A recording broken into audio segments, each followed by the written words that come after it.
Both children and adults like playing with this original spring. It can be metal or plastic, in one colour or like a rainbow. It calms the nerves, develops creative thinking, and simply pleases the eye. The spring is called Slinky. How did the thing appear in our life and who created it? A bored office clerk may have started playing with a spring from an automatic pen. Yes, the discovery really happened at work, though it was rather because of awkwardness than rest and leisure.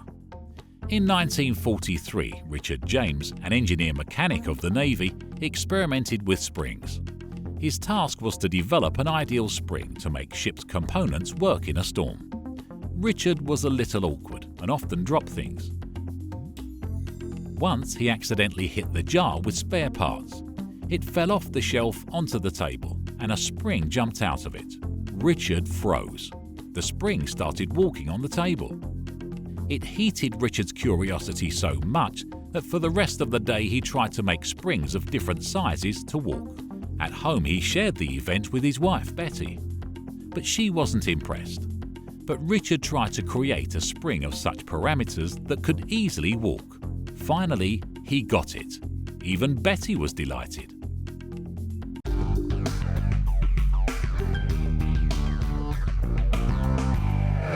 The toy was named by her. She looked up the Swedish word Slinky, which means windy. 2 years later, Richard released the first batch of Slinky and immediately sold it. The spring was worn like a bracelet, stretched like a garland, jumped over like a rope. In 1946, he and his wife opened the company James Industries, and only 4 years later they rolled in money and fame. Didn't the couple have such a happy ending? Unfortunately, no. It was the husband to be blamed. Richard James became religious. He left his family and went to Bolivia to become a missionary. The company no longer interested him, but Betty was not lost and headed it. She achieved success. In 2001, her name entered the Hall of Fame. Alas, Richard didn't live to that point. He died 14 years after moving to Bolivia.